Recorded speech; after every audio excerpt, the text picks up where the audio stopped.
Om Namo Bhagavate Vasudevaya.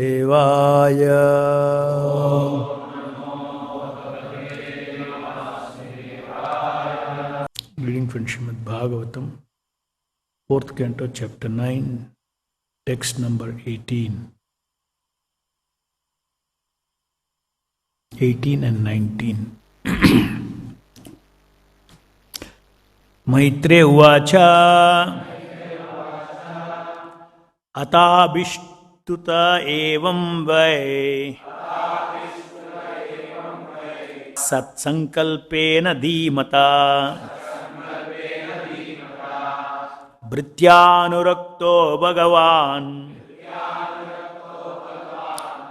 pratinandyedam bravit.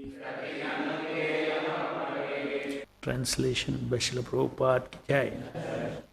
The great sage Maitreya continued, "My dear Vidura, when Dhruva Maharaj, who had good intention in his heart, finished this prayer, the Supreme Lord, the Personality of Godhead, who is very kind to his devotees and servants, congratulated him, speaking as follows."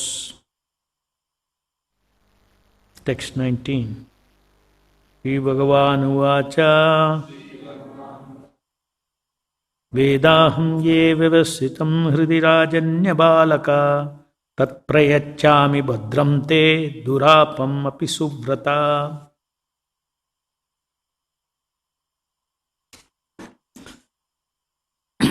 Translation purport by Srila Prabhupada.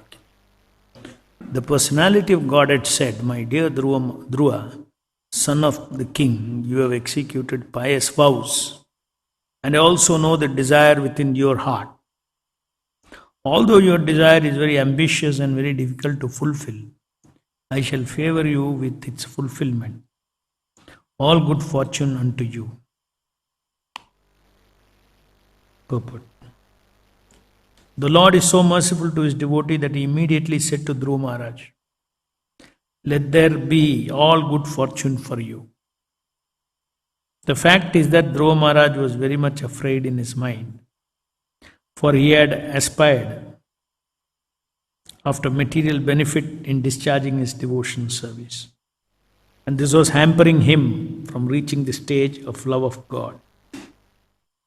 In the Bhagavad Gita it is said, "Bhogaishwarya prasakthanam," those who are addicted to material pleasure cannot be attracted to devotion service. It was true that at heart Dhruva Maharaj wanted a kingdom that would be far better than Brahmaloka. This was a natural desire for a Kshatriya. He was only 5 years old, and in his childish way he desired to have a kingdom far greater than his fathers, grandfathers or great-grandfathers. His father Uttanapada was the son of Manu, and Manu was the son of Lord Brahma. Dhruva wanted to excel all these great family members. The Lord knew Dhruva Maharaj's childish ambition. But how is it possible to offer Dhruva Maharaj a position more exalted than Lord Brahma's?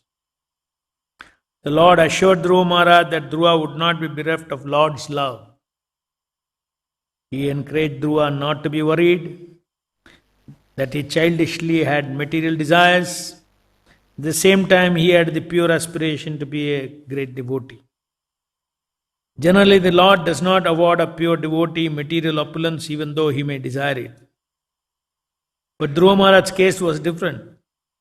The Lord knew that he was such a great devotee that in spite of having material opulence, he would never be deviated from love of God. This example illustrates that a highly qualified devotee can have the facility of material enjoyment and at the same time execute love of God. This, however, was a special case for Dhruva Maharaj. Thus hence the Bhaktivedanta purport. So,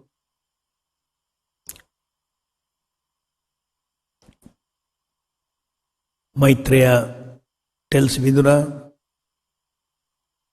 that when Dhruva Maharaj had good intentions in his heart. And when he finished his prayers, the Supreme Lord congratulated him, and the Lord started speaking.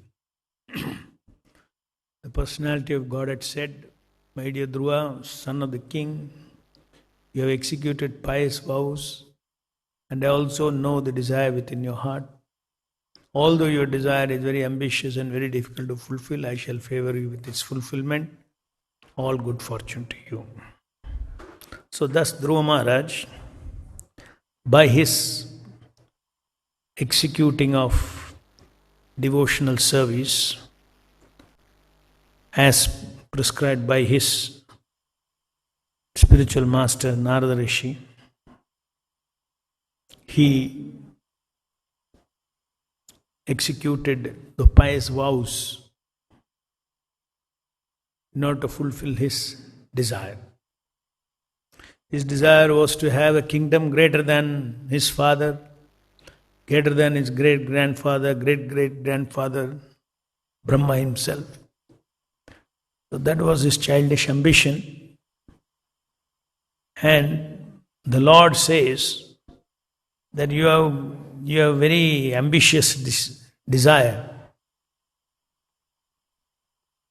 but still I will fulfill. Normally one cannot think of a better loka than Brahma loka within the material world. And the Lord said, "You wanted a better one, okay, I will deliver, I will give you." Just see what is the capacity of the Lord to fulfill the desires of his devotees. He's ready to give him a planet, a life, which is even greater than Brahmaloka. However, it is explained here by Srila Prabhupada that Dhruva Maharaj was feeling very ashamed that he has this material desire, and he approached the Lord for this material desire. Without knowing the nature of the Lord, without knowing the beauty of the Lord, without knowing that Lord is the greatest, to have the Lord is the greatest desire. Just like you see two things, then when one is more attractive, then you desire that. So in the same way, Dhruva Maharaj started meditating on the Lord. He did not know the value of the Lord, but he knew that the Lord can fulfill his desires. As a child, a simple understanding. So he had something in his mind. His aspiration was a planet bigger than his father, greater than his father. So when that was his aspiration, the Lord saw that aspiration in him. Even though from Dhruva Maharaj's side, when he saw the Lord, his aspiration vanished because of comparison.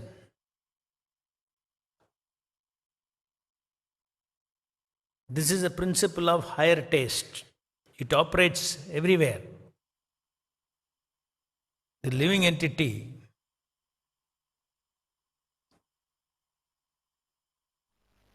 whenever there is he's always attracted to different things. It's natural to be attracted to wealth, power, fame, knowledge, pleasure, all these things, love. So when one is attracted to the Lord, attracted to the Lord's beauty, attracted to the Lord's love and compassion, then there is a comparison with other loves, there is a comparison with other beauties. They fade away in the face of this transcendental attraction of the Lord, whom he is seeing now face to face. Oh, why do I need this planet? He was shameful. Why do I need this planet? What is that desire? I want him. I want his love. I want his mercy. I want relationship with him. I want loving service with him. This became the new aspiration. In other words, all the old desires dissolved, material desires faded away in the face of the brilliant beauty, transcendental beauty of the Supreme Lord who was standing before him face to face. So, normally in the material world, Dhruva Maharaj was a small boy and he was a Kshatriya. So he had Kshatriya kind of desire. So the Lord said, okay, you're child and you're born as a Kshatriya. So he desired this.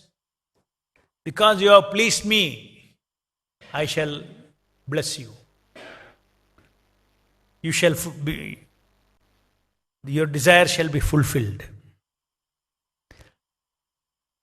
And he also assured something else. Because Dhruva Maharaj was very ashamed that I am not going to get love of God, which I am experiencing right now. My heart is flowing towards him. Now I may be fulfilled my desire,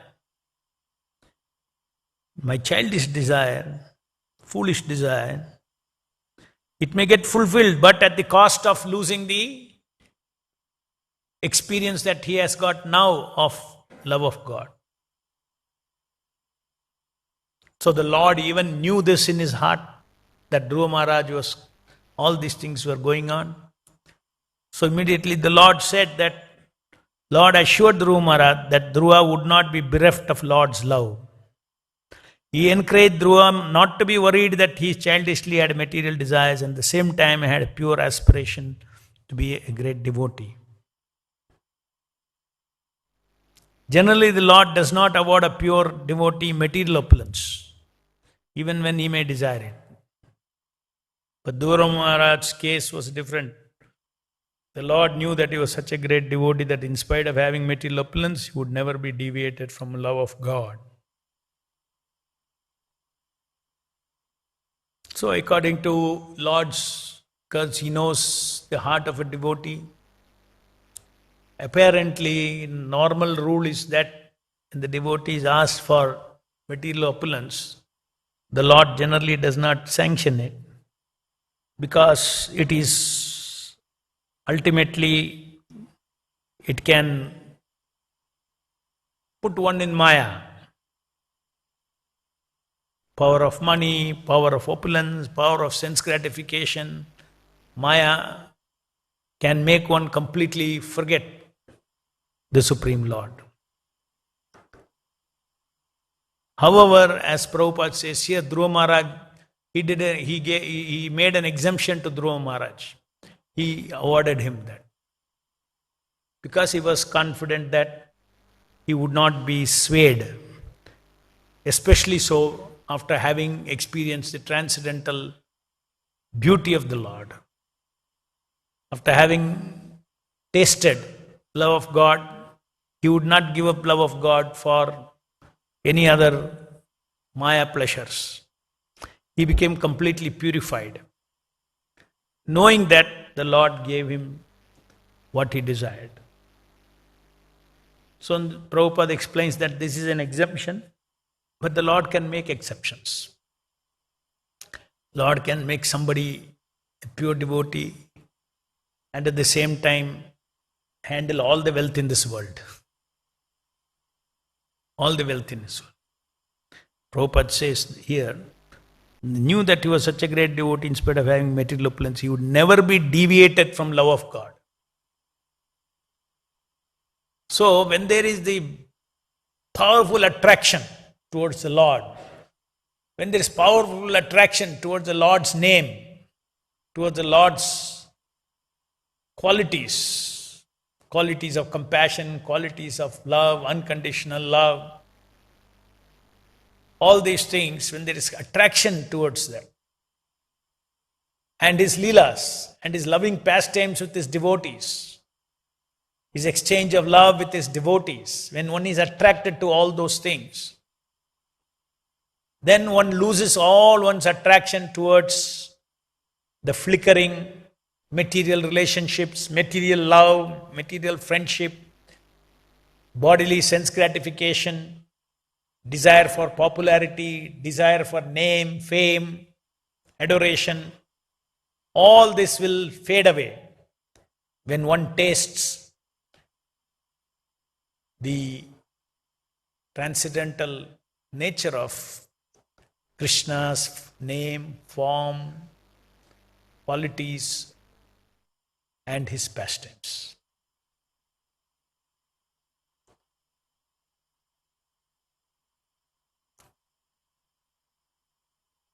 Chaitanya Mahaprabhu, he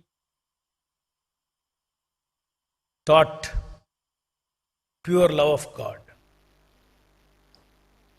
Pure love of Godhead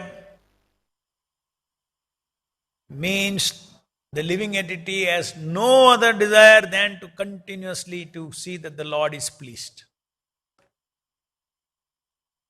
To think, feel, will, act, desire, everything only for pleasing the beloved. That is pure love of God. And Chaitanya Mahaprabhu said this is actually the soul's constitutional happiness, is to see that the Lord is pleased.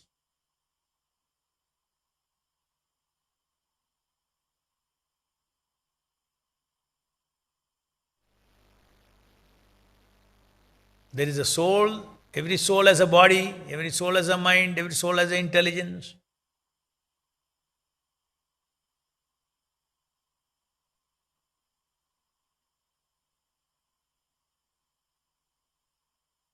When the soul is determined to give pleasure to the Lord or to please the Lord,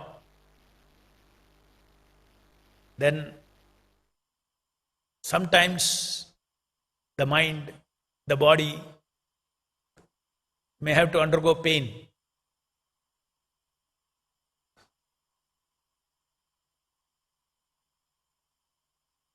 May have to undergo pain. But by undergoing that pain, the soul enjoys, relishes that happiness. That is called love.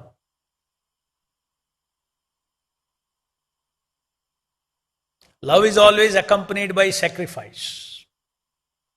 Where is the sacrifice? For the sake of soul's pleasure of satisfying the pleasure of the Lord, mind, body may have to sacrifice its pleasure. Every body has its own pleasure. Lower self, higher self, bodily self, all these things has different pleasures and pain.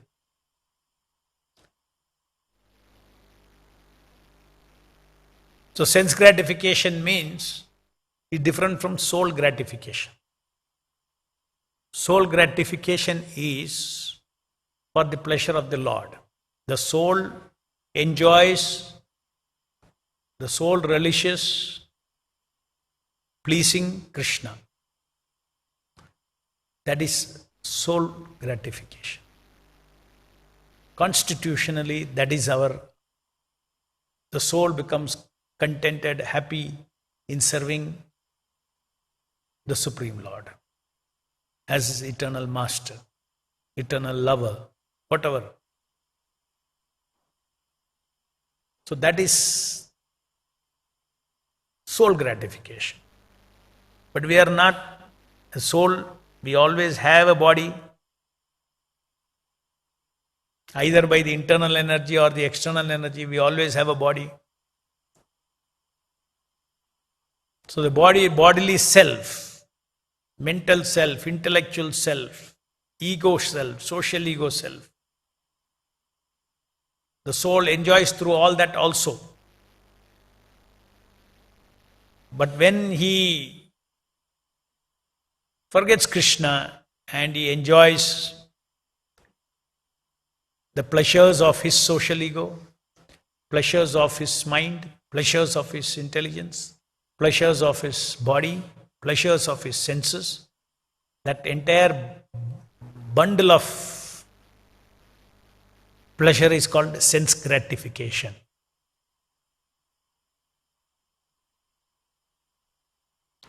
So, two modes of existence is available for the living entity.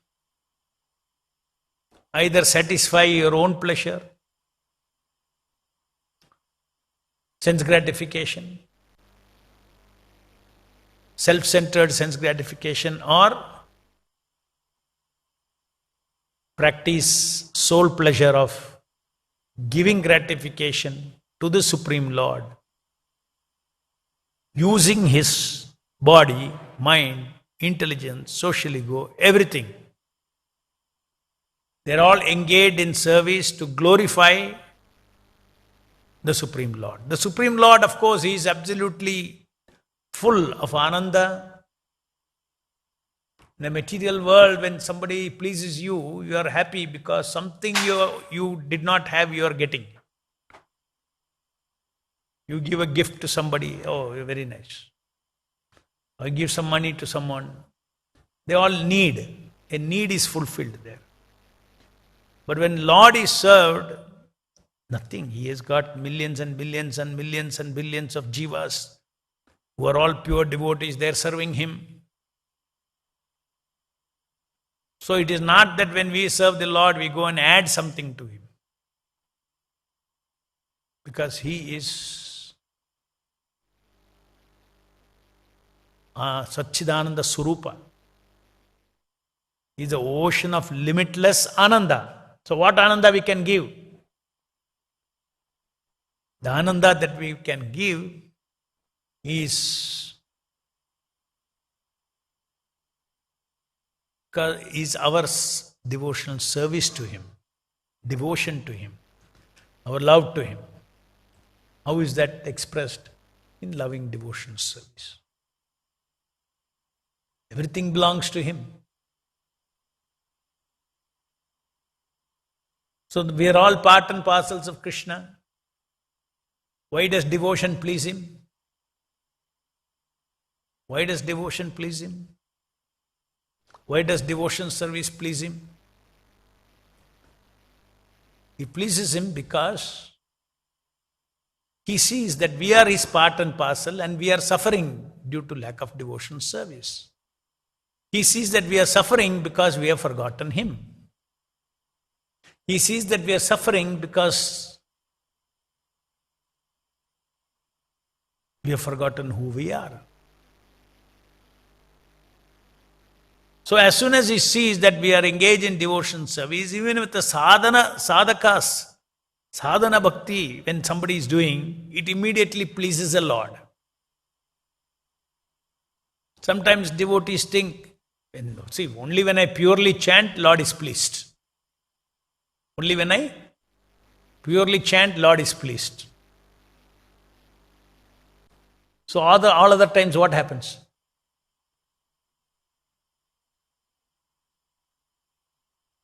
We are all his amshas. We may be feeling distant from Krishna because of our ignorance that I am his. But the Lord is never in ignorance. You may be steeped in ignorance. But he doesn't forget that, hey, you are mine. Mamayavam chajo jiva bhuta sanatana. He doesn't forget. And what is that relationship? It's a relationship of love. The Lord loves all of us, every living entity, in every animal, everything, everywhere. He's such an unlimited Supreme Father that he can reside in everybody's heart. And when that is the case, Any living entity simply says Krishna, Hare, Hare Krishna, that also Lord is pleased. Not because he purely chanted. Now he has got so much of even Ajnata Sukriti, simply chanted. It is paving his way to come out of this world and reach him back. So therefore, even as a sadhaka, when we chant Hare Krishna Mahamantra, the Lord is pleased. Our chanting is not pure. It is inattentive. But if we are very sincere about pleasing the Lord, then very soon all the shortcomings will go away. The Lord himself will cleanse our heart. So that first stage is called anartha nivritti. Our heart is cleansed of the desire for independent existence and desire for independent enjoyment of life. Unless these two things go away, that means still anartha is there. Anartha, if the anartha is there, then as Prabhupada explains here, one cannot be fixed in the service of the Lord. One cannot taste the way. Why you cannot fix yourself in the service of the Lord? Because you can fix yourself in the service of the Lord only when you have taste for the service of the Lord. And the taste for service of the Lord cannot come as long as we have taste for sense gratification.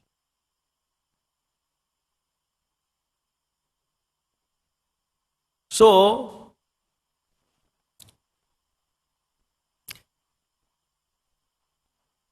Prabhupada says, Bhogaishwarya prasaktanam, those who are addicted to material pleasure cannot be attracted to devotion service.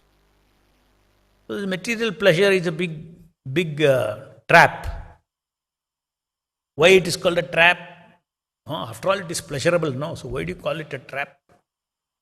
It's a trap because you are deprived of eternal pleasure. You, the soul, is deprived of soul's pleasure. At the cost of being deprived of your soul pleasure, you are taking sense gratification. So who is a loser? Suppose you have 1 crore rupee and you have got, let's say, 10 rupees. Both are rupee.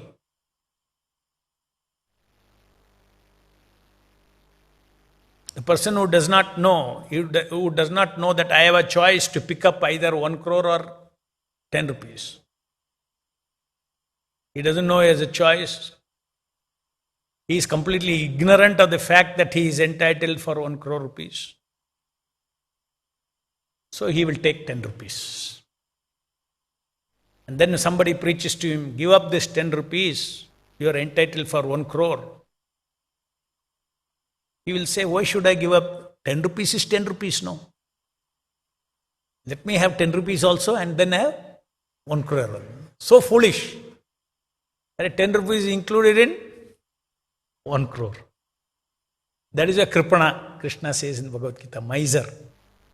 Those who are after sense gratification are misers because they do not know what is the potential of their soul for the soul pleasure of love of God. Their Ananda Surupa, Atma's Ananda Surupa. Atma is Satchidananda. Its nature is Satchidananda. So, this is a way, in this case also, Dhruva Maharaj, he lost his interest in the kingdom as soon as he saw the transcendental beauty of the Lord. As soon as he saw 1 crore, then everything vanished. It had no value. 10 rupees, all these things had no value. Similarly, when we get attracted to Lord's name, form, leelas, you don't have to struggle. Automatically you give up attraction for all these things. So this is the path we are taking. By sadhana bhakti, we are purifying our senses so that we can experience transcendental ananda of devotional service. Because that is ananda of the soul.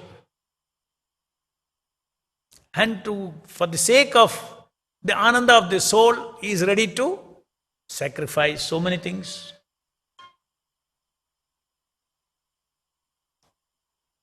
If the mind and the body has got so many material desires, he will undergo austerities to give up that. Because these material desires are created by our own self. So therefore, when the desires are all, there is attachment to those desires. It's my desire. So since you have only put it inside your mind, it's my desire, to take it out is very difficult.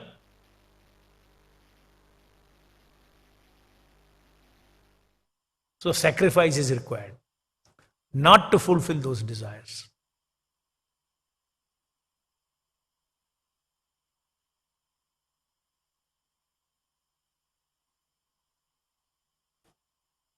And as far as Krishna consciousness practice is concerned, Srila Prabhupada has given us 4 regulative principles, which is at a macro level the 4 sins. Sin means exactly opposite of love. Sin means concentrated, self-centered pleasure. That is sin. Love of Godhead is not it's not pleasure. Focus of pleasure is not self.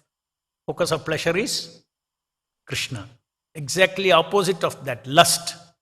Lust means I am the center of that pleasure.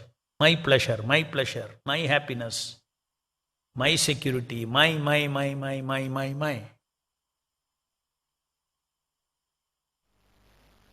Why this my is there?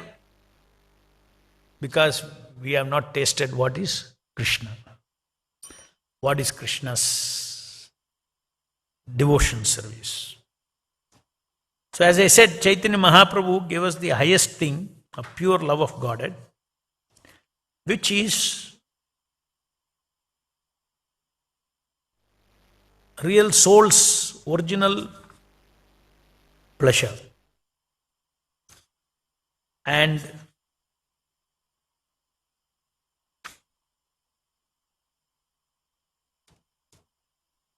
very, very fundamental definition that Chaitanya Charitamrita gives of lust and love,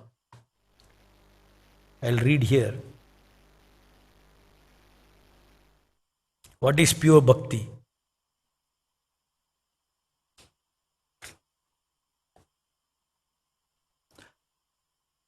From Adi Leela, Chaitanya Charitamrita, volume 4, text 166 onwards.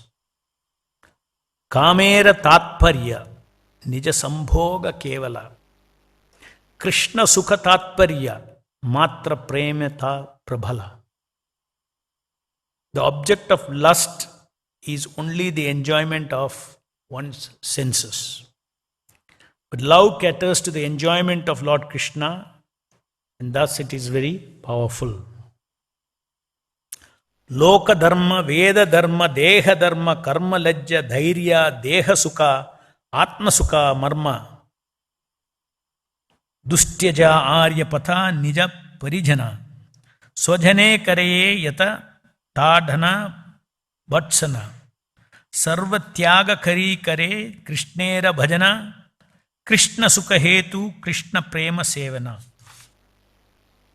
Social customs, scriptural injunctions, bodily demands, fruitive action, shyness, patience, bodily pleasures, sense gratification, and the path of Varnashrama Dharma, which is difficult to give up. The gopis have forsaken all these, as well as their own relatives, and their punishment and scolding, for the sake of serving Krishna. They render service to him for the sake of his enjoyment. Ihake kahiye Krishna drida anuraga, swachha dhauta yecha nahi kona dhaga. This is called firm attachment to Lord Krishna.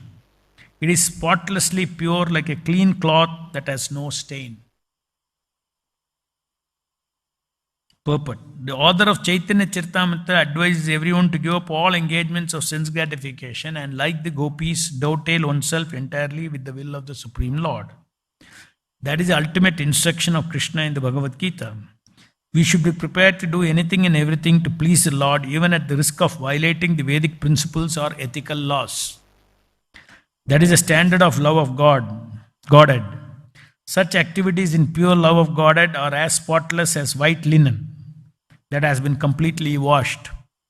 Srila Bhaktivedanta Thakura warns us in this connection that we should not mistakenly think that the idea of giving up everything implies the renunciation of duties necessary in relation to body and mind. Even such duties are not sense gratification if they are undertaken in the spirit of service to Krishna. Athaiva kama preme bhuta antara kama andatamaha prema nirmala bhaskara. Therefore, lust and love are quite different. Lust is like dense darkness, and love is like bright sun.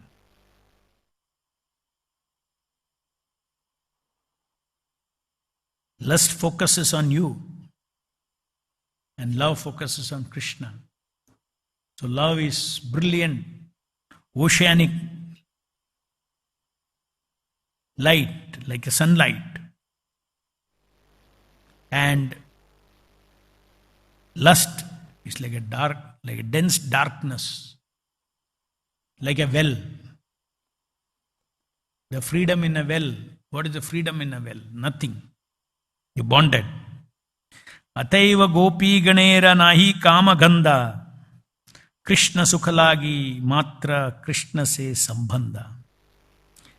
Thus there is not the slightest taint of lust in gopis' love. Their relationship with Krishna is only for sake of his enjoyment.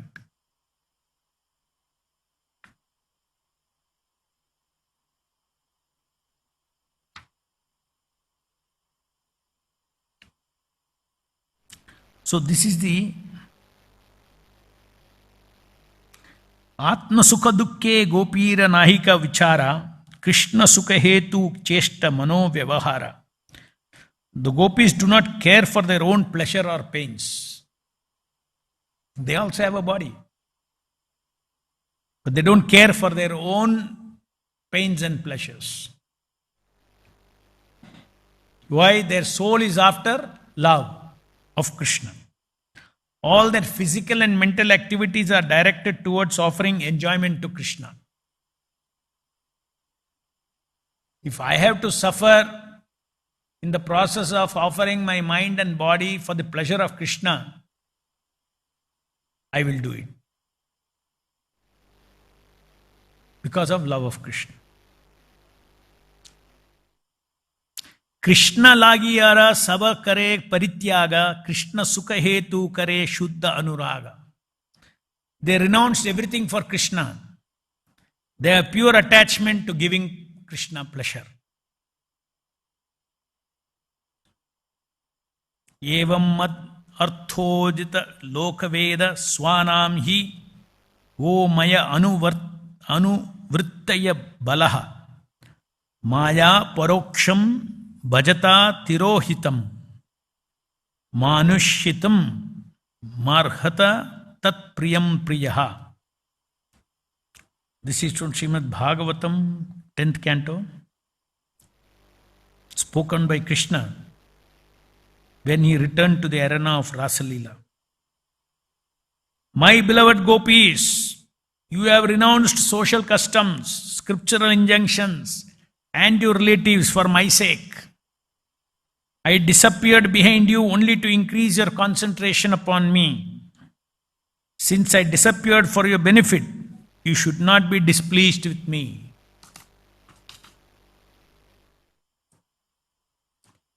Krishnera pratijna eka ache purva haite ye aiche bhaje Krishna thara bhaje taiche. Lord Krishna has a promise from before to reciprocate with his devotees according to the way they worship him. Ye thamam prapadyante tamstateva bhajamyaham mama vartmano vartante manushyaha partha sarvashaha. In whatever way my devotees surrender unto me, I reward them accordingly. Everyone follows my path in all respects, O son of Pritha. Prabhupada writes in the purport, Krishna was never ungrateful to the gopis, for as he declares to Arjuna in this verse from Bhagavad Gita, he reciprocates with his devotees in proportion to the transcendental loving service they render unto him. Everyone follows a path that leads towards him, but there are different degrees of progress on that path, and the Lord is realized in proportion to one's advancement. The path is one, but the progress in approaching the ultimate goal is different, and therefore the proportion of realization of this goal, namely the absolute personality of Godhead, is also different. The gopis attained the highest goal, and Lord Chaitanya affirmed that there is no method of worshipping God higher than that followed by the gopis.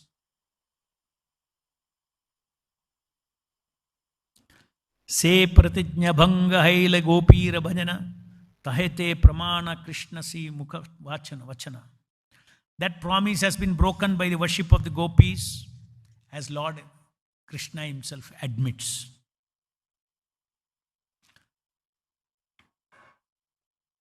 How he is broken? O gopis, I am not able to repay my debt for your spotless service, even within a lifetime of Brahma. Your connection with me is beyond reproach. You have worshipped me, cutting off all domestic ties, which are difficult to break. Therefore, please let your own glorious deeds be your compensation. This is also a verse from Bhagavatam, spoken by Krishna.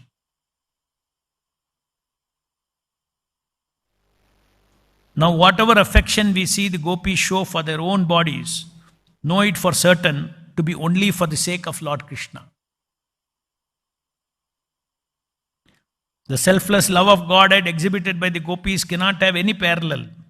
We should not therefore misunderstand the carefulness of the gopis in their personal decoration.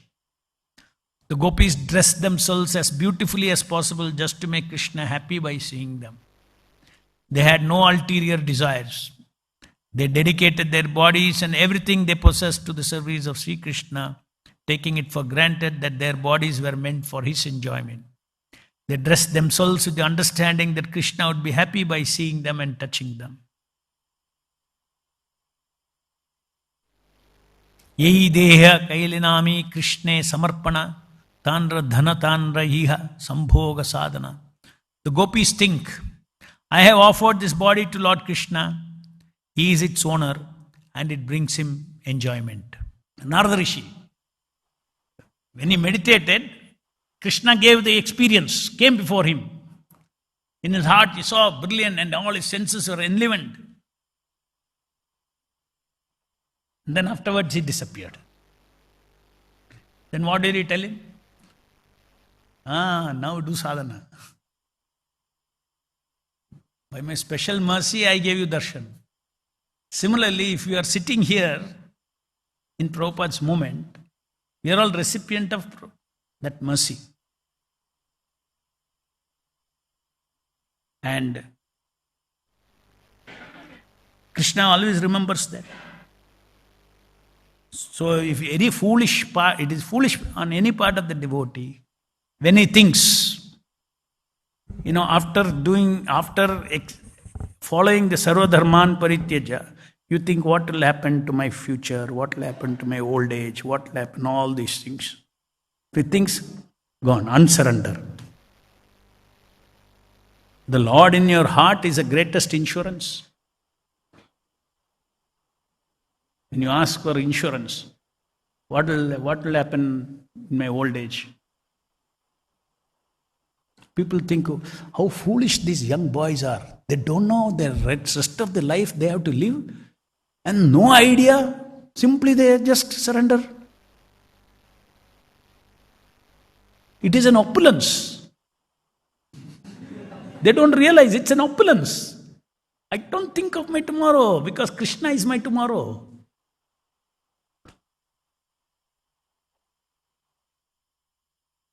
Shraddha. You have to have faith in that. That He will lead my life. He is my leader. My tomorrow will be taken care by Him. If you have that faith, what does Krishna says? Ye etamam prapadyante tam sate bhajami. He will be the leader. He will lead you. Don't make material calculations. After surrendering to Krishna, never make material calculation. Only live on faith. In the protection of the Lord, in the maintenance of the Lord, in the shelter of the Lord, care of the Lord, service of the Lord. That's all. Faith in all these things. That's the ultimate self-realization and God realization. Any questions?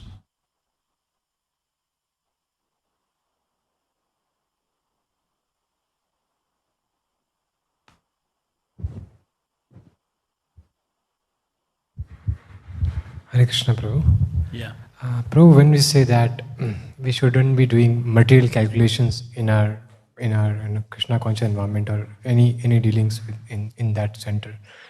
So when we do that, when we don't have any material calculation, then how do we justify the fact that God helps those who help themselves?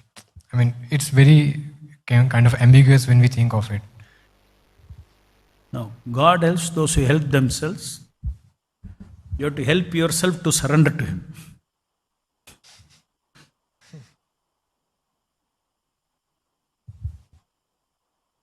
If you surrender to Him, you will accept surrender. If you don't surrender, everywhere the living entity has a free will. You take one step, He takes 10 steps. Number one. And as far as, let us say, a grahastha, devotee. It is not that because he has faith in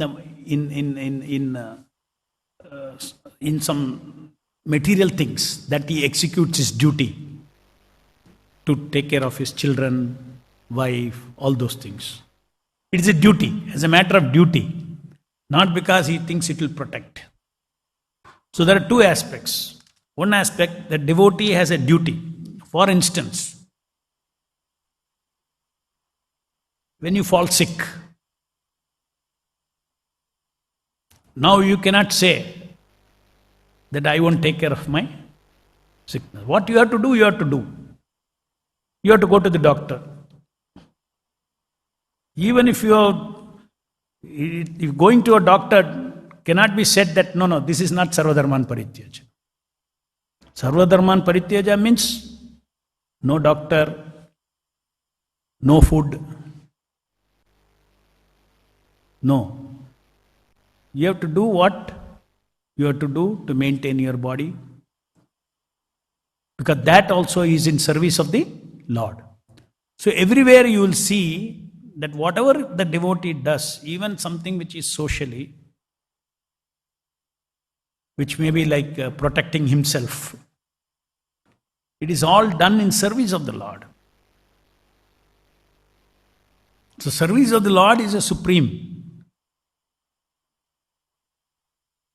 It is not, when you depend on it, when you depend on your going to the doctor to clear your sickness, when you have faith in the doctor that he will clear my sickness, then that is loss of faith in Krishna. You go to the doctor as a duty, ultimately Krishna will decide I have to get cured or not cured.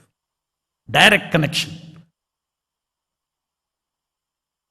So it's not that we are diluting our faith in the Lord by going to the doctor.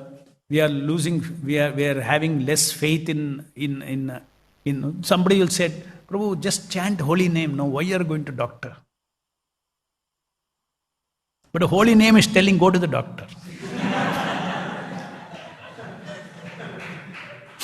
Huh? Your authority is telling go to the doctor. No, I'll not go to the doctor.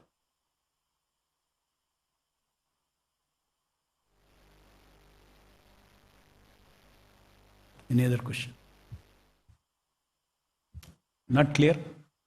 Prabhu, in this, the surrendering is a process, not an event, right? Huh? The act of surrenderance is a process. Right? Act of surrender is an event as well as a process. Many of us, just like Prabhupada was asked, how long it takes to surrender? Only 1 minute. You heard that video? Only 1 minute, Prabhupada says. That means it's an event also. The Krishna never forgets that.